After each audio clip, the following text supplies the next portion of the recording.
Adam and Jamie push the limits of auto audio Well, it better work. My shirt's all dirty. as they test the myth that a sound system can seriously damage your car. That looks like it worked. Can a super strong stereo really shatter your car? What is the myth? Well, apparently there are some car stereo systems that are so powerful that they're capable of destroying the car that houses them. We're not talking about, like, destruction over time, right? Not bolts rattling loose over a period of weeks. This is turn on the stereo and the car just becomes a junker, right? That's correct, or it explodes. When it comes to the size of a subwoofer, big is not only better, it's essential. Some people just have to play it loud to be proud. But is it possible to make a mobile sound system so powerful that when you turn the knob to 11,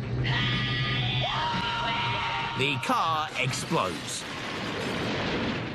So what's the plan? Well, this time I think we need to get right into it and just go big. Hell bent for leather, no shop tests, no small scale, just build the biggest subwoofer we can? That's right, the biggest thing we can possibly fit in that car and go for maximum decibels. And hopefully max destruction. It's a simple plan. Build the most powerful subwoofer possible. If that doesn't destroy the car, then nothing will.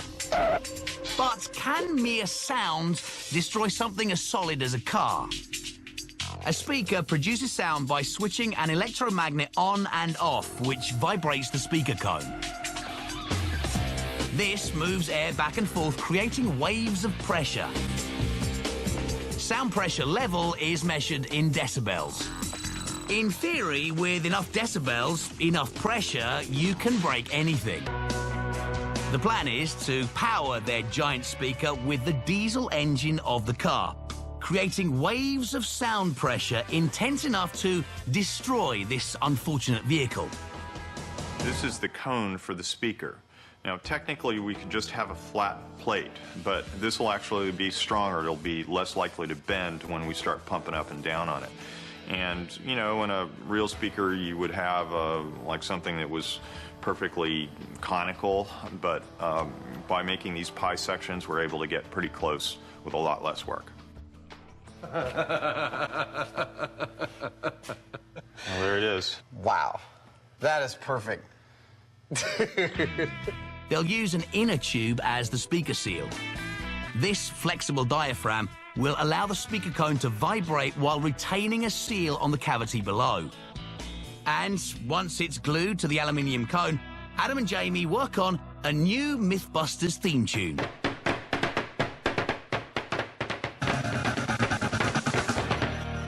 We are actually really close to nearing completion on all the major components of the subwoofer. All that remains for us is to put in the wooden parts that will house the speaker cone, glue the rubber gasket to those, bolt it all together, and I can't think of anything else, so that must mean that we're close to a test. It's time to raise the curtain on the tall tale of the shattering subwoofer. Adam tapes off a safety zone. And the Mythwoofer is ready to roll. Goes. Wayne prepares his measuring equipment. The setup is simple and gives him a precision sound pressure level reading on his laptop at a safe distance. All right, high speed ready? Ready. I don't believe there's any way that the subwoofer is going to detonate the vehicle. I think there's a good possibility you could blow out the windshield or break some of the windows, but as far as actually detonating the vehicle, I don't see that happening. Of course, Adam and Jamie are impartial scientists, so a result either way is valid. But in this case, the sound of a shattering car We've got 3 melodies. It's called first gear, second gear, and third gear. would be music to their ears. Ready, let's go for it. In 3, 2, 1.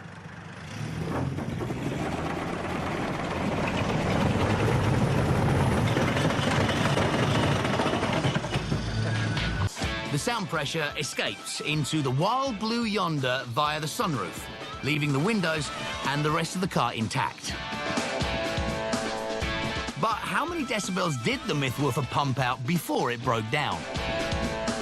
It did a 161.3 when it failed, but what's really impressive is it did it at 16 hertz. That is just almost unheard of to produce sound pressure levels that high at such low frequencies.